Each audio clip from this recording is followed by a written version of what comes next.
Hello, I have developed a little web game. I plan to organize tournaments with cash prizes, so typically 100 euros of prize pool every month and 50 euros for first prize. That would be good. I'm going to show you what is this game, which is a mixture of civilization and chess. We are going to go to the right URL. This is what you can see on screen. I know I didn't buy a custom domain name. I don't think it's really necessary to have a custom domain name. I don't plan on developing a big brand out of it. So you can just see it on the screen, and then we are going to go there. What you can see, it's an interface that will not be exactly what you will see, because I will deactivate the tournaments features at the beginning, because there is no point in organizing tournaments if there are not enough players. What you can see, it's a feature which is called New Game, which is the most interesting for the time being, which allows to create either games with true humans or games versus the AI. The game with the AI will help you make a few attempts, try to find right strategies, or better, avoid very bad strategies. The rest is linked to the tournaments features that I will deactivate. Creating a tournament, it will be for people who want to organize tournaments and who won't be me. Login and password will be necessary only if there are tournaments, because if there are tournaments, of course, I have to keep track of who is owed what, who should get which prize. You will be able either to sign up or to log in based on the situation of the green toggle. You can see that the default toggle is login, meaning that if you click on proceed after having entered a username and a password that was previously used for sign up, you will be able to access your accounts by clicking on proceed. The toggle is by default on login because you sign up once, and after that you are supposed to log in more than once, so you will more often be in the situation of logging than in the situation of signing up. But as long as you are not in a tournament, the only interesting thing is New Game.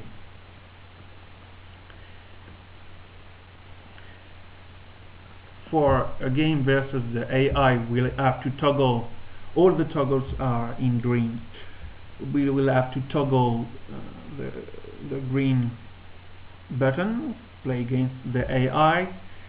We'll enter a time allotted for the whole game, for the AI and for you, but anyway the AI will play in less than a second, so basically the time that you are going to input is the time that you are ready to spend on the game. Seconds per move doesn't work very satisfactorily. Is this English? Doesn't work in a very satisfying way, I think. So with seconds per game it should be enough, and you won't need a name for the game if you play against the AI, and only if you play against the AI. If you want to create a game versus another human, you will have to give a name to the game, because the other human will need to know what is your game, to know if they are supposed to join your game or some other game. Well, to distinguish your game from the others. Now we are going to just play against the AI. We are going to have 5 minutes. So what you can see, it's a lot of data. Yes, in Civilization there's a lot of data. In chess there's much less data displayed, but actually implications of the few data you have in chess are much tougher to comprehend. Here you have, of course, the timers, your time. Currently we are white. White are portrayed in gray because white on white background doesn't look very good. You have a resign button if you are too scared about the AI. You have lots of little data with pictures to show what is the data about. You can see green cash register, that's for your income, red cash register, that's for your expenses. You can see a little paper sheet with $1, which is the profits. The piggyback is for what you have in store. At the beginning of the game you have 0. The strange contour is the area that is under your control. Here it's 1 square. This square is E1, the square where there is the king, that is the big thing with a cross on top. The hammer represents your production. In this game, production is ensured by cities. Cities are represented by rooks or towers if you prefer. You have no rooks, no towers, so no production. And then there is a flag. If you create a wonder is represented by a queen in this game. You will have a number indicating the number of off moves you have to wait before winning the game, which is a bit like in Age of Empires.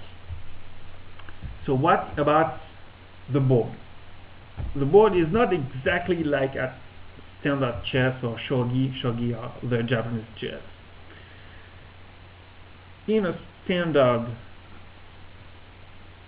chess board you can see all the units, all the pieces of each player. Here it's different because it's like in Civilization, there is a fog of war, which is depicted in red, which means that you can't see enemy pieces if you don't have yourself pieces that are close enough to enemy pieces. Basically your pieces, except the knights, have visibility of 1 square in each direction, which explains why there are some squares in orange. You could have opposing pieces on these orange squares displayed, but since there is none, because on the other side of the board what you know is that at the beginning the layout of pieces is exactly the same than yours. You have 1 king in the middle, the guy with the cross, in E1, and you have 8 pawns. In this version of Civilizachess, there are only 3 kinds of moving pieces: the king, the pawns, and the knights. The bishops, the rooks, and the queens don't move because they are supposed to represent buildings. Rooks are supposed to represent cities, which makes sense. They don't move. Cities don't move as far as modern technology is concerned. Unless there is an earthquake, of course. you have bishops.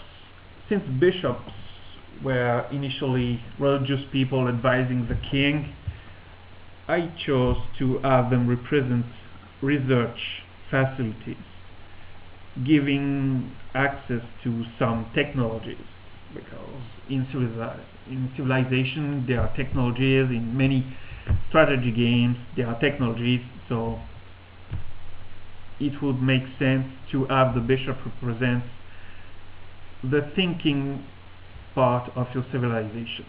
And then the queens represent wonders, which are buildings, which explains why they are not supposed to move. Here you have pawns, and pawns in this version, they just move forward by one square, not unlike standard chess. In standard chess, for their first move, pawns can move forward by two squares. Pawns start all on the second rank. They can capture diagonally, etc. But here, pawns have just one way of moving. It's one square forward. If there is an opposing piece on the square just forward, they can't move. They can't capture. They have a nominal strength of 1. There is no promotion, so if your pawn reaches their last rank, it doesn't change into anything else. I have considered promoting pawns into wonders at the 8th rank, but I found it impractical. So you have these pawns that can move fairly uniformly. And then you have the king. The king is like the standard chess king, and like the shogi king, it can move in every direction by one square.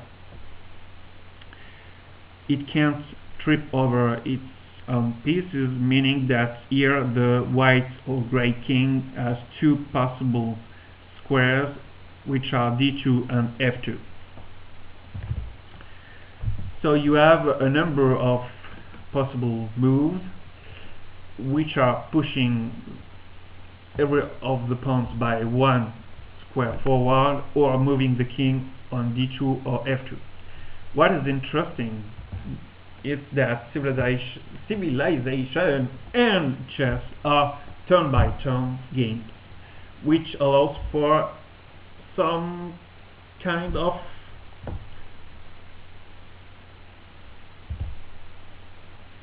closing the distance between the two gameplay dynamics. And what you have next on the screen is pieces of advice. That's very useful if you start something and you don't know what to do, because if you are playing at chess, for example, you are starting playing standard chess or shogi, you don't know what to do. You just know how the pieces can move, but you will overlook a lot of possibilities. I'm going to explain more in detail why the different values in the little chart in the middle are not all 0. So first, you have an income of 5 units. Think in civilization 5 gold, because you have an area of 1 square. Computing the area is not very difficult, but it's a bit tricky because there are a few rules to observe. Here I can tell you that the only area that is under your control is behind the pawns. Since there is no rank behind 7 of the pawns, you have no area before these pawns. But there's this e2 pawn that lies in front of the king, meaning that there is 1 square that is considered as being under your control. Each of these controlled squares gives you 5 units of gold, 5 units of resources if you prefer, which is later important because money or gold or resources is the only way of laying or dropping, as we would say in shogi, rooks or cities, which allow you in turn to produce knights, bishops, and wonders. This is important too, because if you get bankrupt, then you lose. What else? So the income is linked to the area under your control, and the area under your control may have some empty squares, and on these empty squares in your territory you can drop pieces if you have enough production or enough money if you want to drop roots. The rate cash register is about expenses. 1 unit of resources by pawn. The king doesn't cost anything. I know it's a bit strange, because typically the upkeep of a court is very expensive, but in this game the king is the king and the wonders don't entail any cost. Here you have 8 pawns. Each pawn costs 1 unit, so you have a total cost of 8. 5 minus 8 is minus 3. Minus 3, sorry, there's nothing about trees in my presentation. So let's suppose that you could do nothing on the next move, then you would lose on the next round, because you wouldn't have any more money and you would be bankrupt, because you have a deficit plus 0 in the piggyback, so you are bankrupt. But since you are obliged to move, you will possibly end up with a profitable situation, because if you move the king, for example, to d2, then there will be 2 squares under your control, which will be d1 and e1. Yes, the king can be used to gain control of the squares before it, but only if there are no opposing pieces between the first rank and the king. Now, about the advice. So the advice is ideal to start. To get into a game, you need an AI, because if you have to find another human sharing your interest for a new game, it will be a bit difficult. And you need advice. That's what you get, for example, when you start playing Civilization, but not for chess. For chess you will need a trainer, you will need to go to YouTube to find tutorials. Here the pieces of advice are: your area is low, which entails lower revenue, lower possibilities to lay or drop pieces, and lower visibility of the enemy positions. Move a pawn or remove an opposing piece from your side if applicable. Yes, if there is a piece behind your pawns or behind any piece of yours that is supposed to bring you area, then the area between this opposing piece and your forward piece will be discounted. You may increase your area by pushing the pawns located basically everywhere, and then there's a little explanation on the intricacies of areas. Your profit is low or non-existent, yes, currently it's minus 3. Increase your area, so it's consistent. You may increase your area and that's your income by pushing the pawns, etc. Same advice as before. You lack production.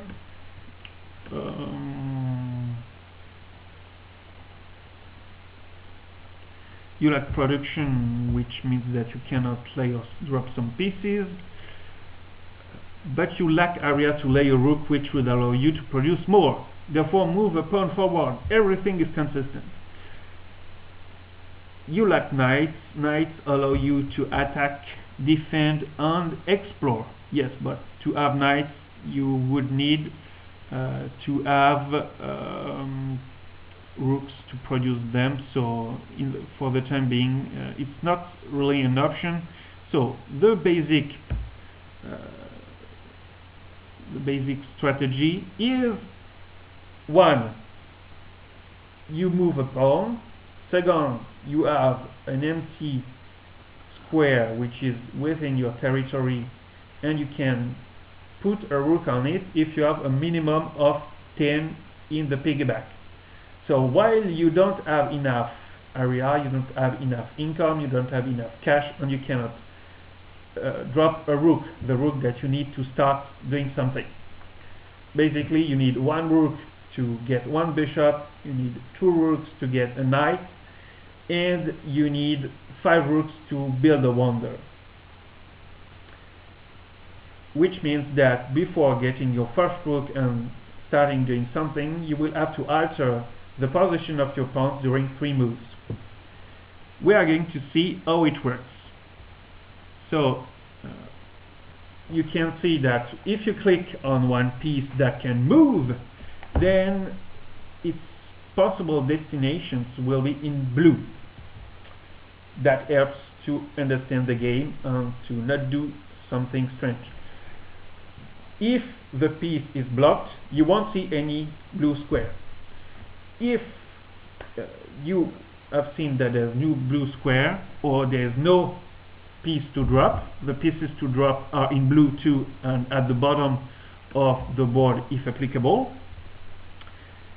then you can change pieces and then it will display the destinations of this other piece. We have seen that we could move our pawn forward by 1 square, and that's exactly what we are going to do. And then you see that it's on the spot your turn again, because obviously the AI plays instantly. It's not a very strong AI, but it can be dangerous in some situations if you are over-optimistic. So be careful. You have seen that I've made a move by pushing the pawn once more, and you can see that my expenses are still the same, but my income is increasing. And now in the piggyback there is 9 resources, and I am just missing 1 resource to get a rook and to start doing real things. Here we have advanced the pawn by 1. This has had several consequences. First, we have discovered an opposing unit, an opposing pawn, and then since our pawn on e5 cannot see more than 1 square in every direction, squares between d3 and f3 have become invisible. We cannot see what is on them. We are sure that there's no opposing piece on these squares, because it would be technically impossible for the black player, the AI, to get enough money to put a rook, then have 2 rooks, then get a knight, then move the knight to d3 or f3. So for the time being, this no man's land is not important. Now we are going to layer a rook. So as you can see, I have clicked on the e2 square, and then it tells me, hey, you can drop a rook on this square, and that's what I'm going to do. And you can see that my production is now 2. Every city brings you 2 of production. Then I'm going to lay another rook. Okay, now my production is 4. And to let you know, the 4 areas under my jurisdiction are e1, e2, e3, and e4. And we have not observed any movements by enemy pieces.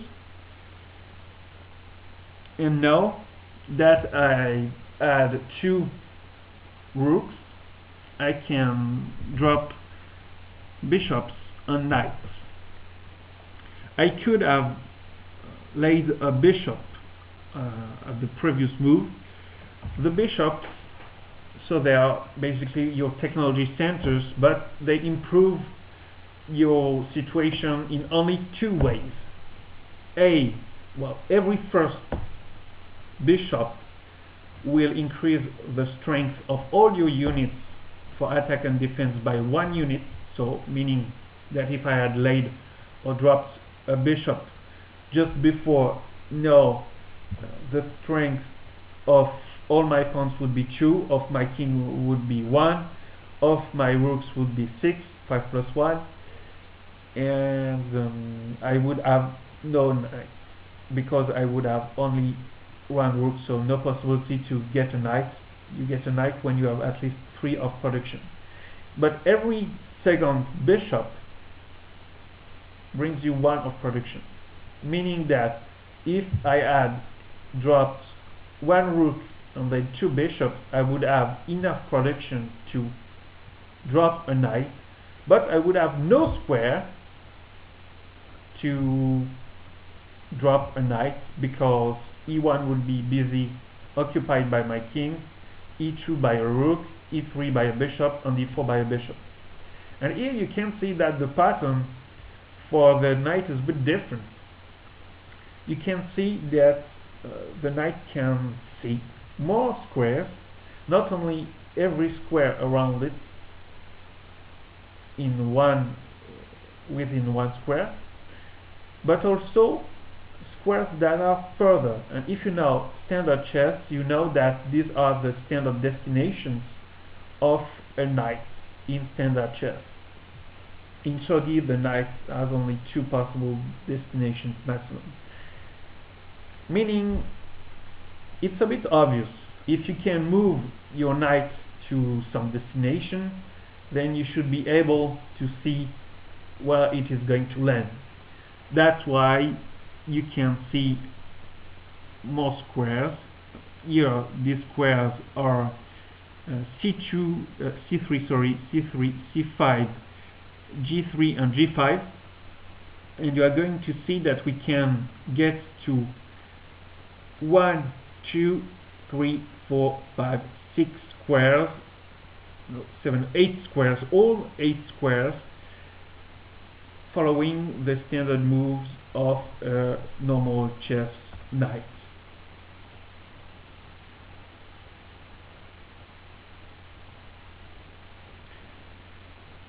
But before, we are going to need bishops, because if you move the knight on the spot, it's a bit tricky, because the AI, and I discovered it before I had developed the resign button, the AI sometimes makes very good choices, and it starts building a lot of bishops, meaning that it's reinforcing its defenses.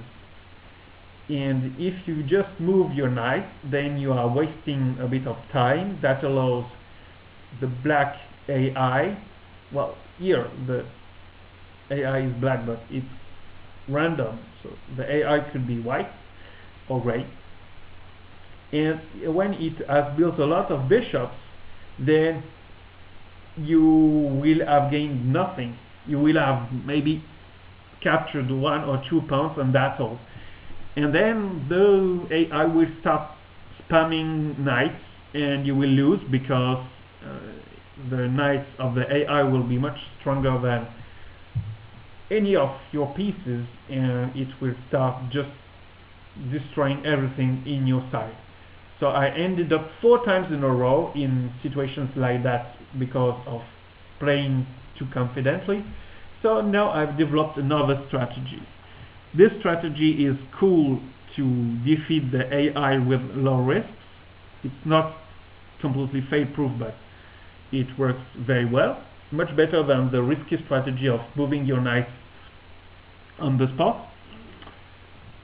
However, it means that it's a bit longer, and it's a bit more interesting, because you can, with bishops, increase your production while increasing your strength, and then getting an impregnable position while getting enough production to build a wonder. That's a bit interesting to see how what it takes to win a game with a wonder. So I'm just increasing my area to lay bishops, and I've seen that my black opponent has dropped a bishop on a square that is accessible to my knights. So am I going to take? No, I'm going to reinforce my my production and my strength by spamming bishops.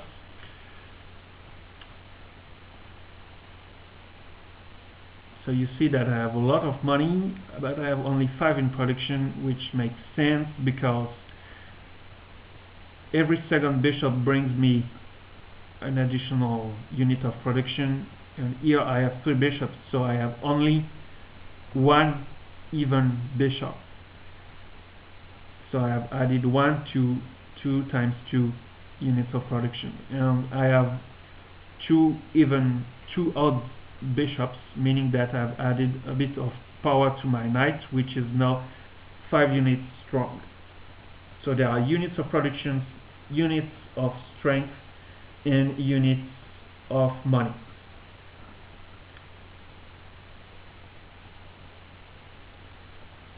Continuing the strategy, and here I'm arriving in the interesting side.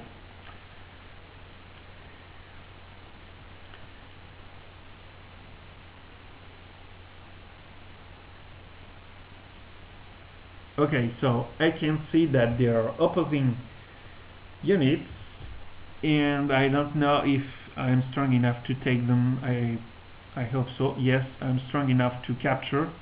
So you have seen all the moves of this knight, which were in blue, and if I hadn't been able to take, then the knight on d6, the black knight on d6 would have remained black, but it became blue, which means that I can capture it. So that's what I've done, and I have put the opposite king in check. The area of advice is now very interesting. It says that you may capture pieces thanks to your knights located on e5 and d6. Yes. So, for example, with the knight on d6, I could capture the knight on e8. And what is interesting is that in this version of chess, you have to capture the king to win the game. You can't just checkmate it like in standard chess. In standard chess, the opposite king is checkmate when it has no means of avoiding capture at the next move. Here you have to take the king, and you can see that it's your turn. So black have already played. They have played after you put their king in check, and it didn't move. If it had moved, it would have ended up either in d8 or in f8, and it would have ended in an area where you can't see anything. But here it's still visible, so we are going to be able to capture the black king, and that's what I'm going to do. So why wasn't it able to move? The AI is seriously programmed to avoid capture of the king. So if you threaten the AI's king, it will try to find a suitable spot for the king so as to avoid capture. It will avoid every square where it can be captured. So if it hasn't moved, it means that the AI hasn't found a single move to prevent capture of the king. And theoretically, it's able to capture the attacking knight with a knight of its own if the AI's knight is stronger than your attacking knight. So here, if there were, for example, a knight on, say, b5, a black knight in b5 and the black AI would have a strength superior to my own strength, which is 6 for this knight, then it would capture it and end the threatening situation. And I can tell you that the AI is good at fleeing and at capturing your pieces, so beware. It didn't find a square, which means probably that d8 on f8 are occupied by black pieces that can't move, and it's over.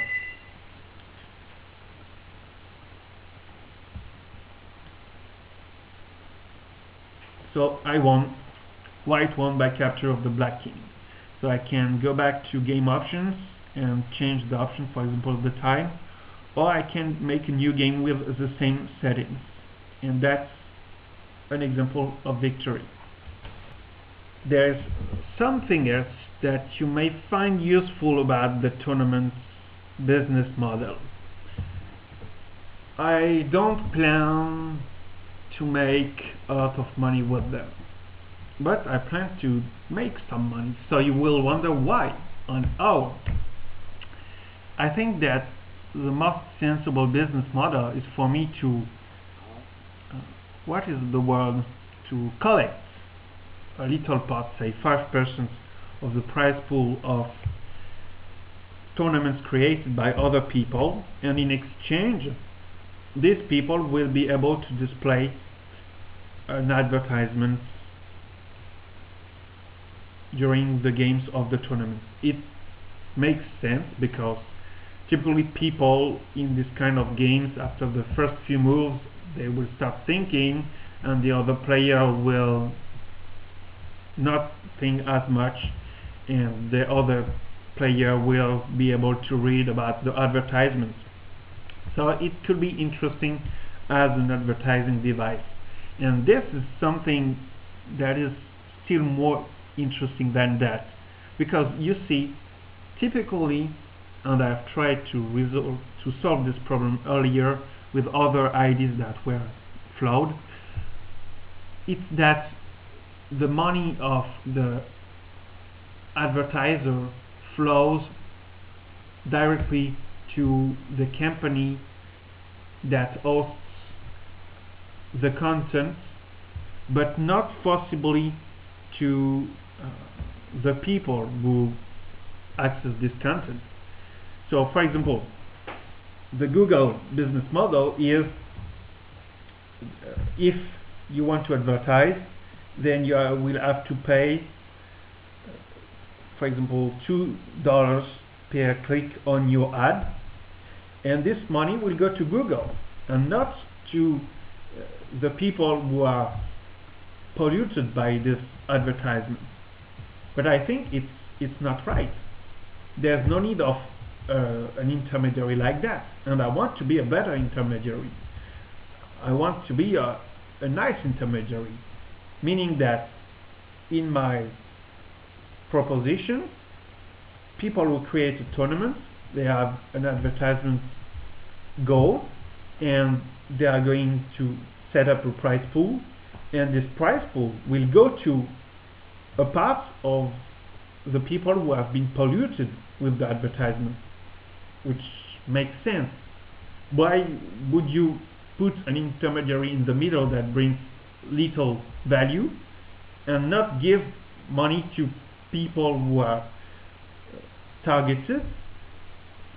And I found out that this was a bit difficult because my first take on the idea, on the concept, was to give every person who was watching the ad a part of the amount spent by the advertiser, but it amounts to giving a little discount, a negligible discount to all the users, and this is just like a price comparison website, and this can't work very well.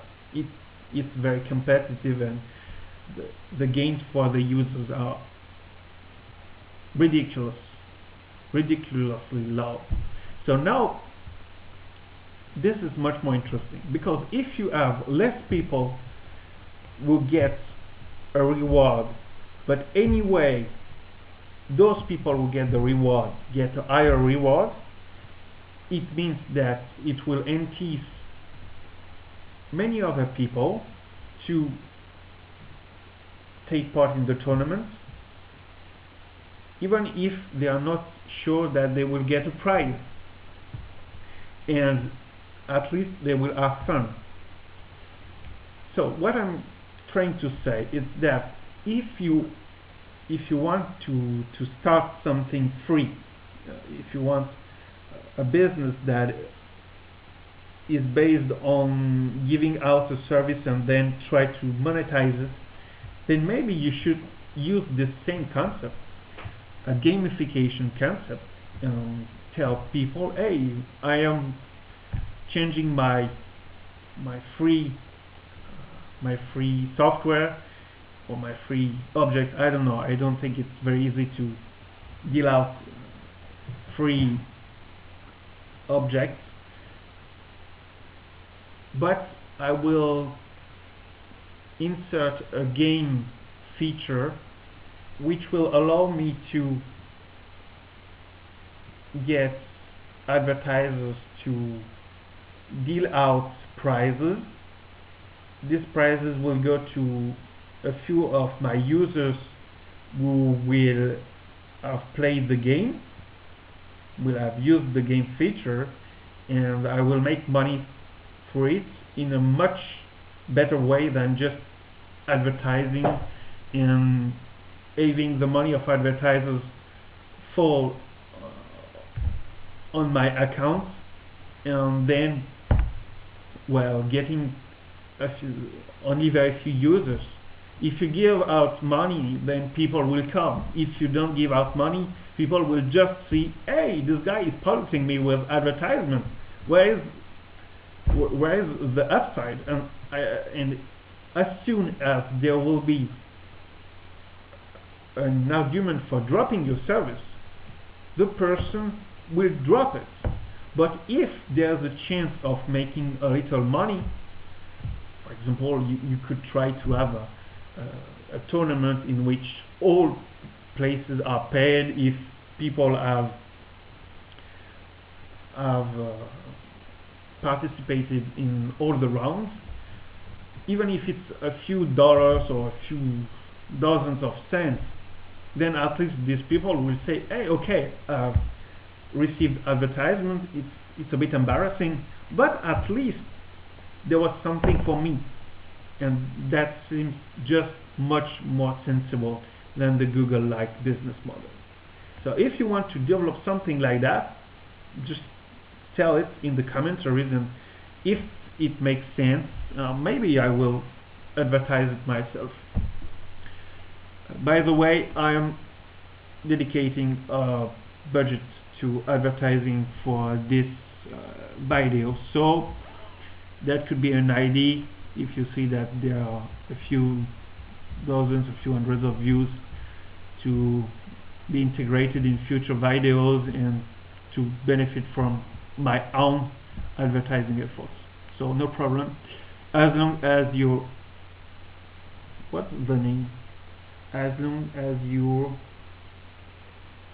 initiative is real and legal. Yes, that's it. I hope that you enjoyed this video. It's not the greatest video because I am not a native speaker of English. I am much better at written English than at spoken English, so it may have seemed like listening to a person, to an American with Down syndrome, so sorry for that. But anyway, I hope that you found something interesting in what I have spent a week to develop. Anyway, thank you.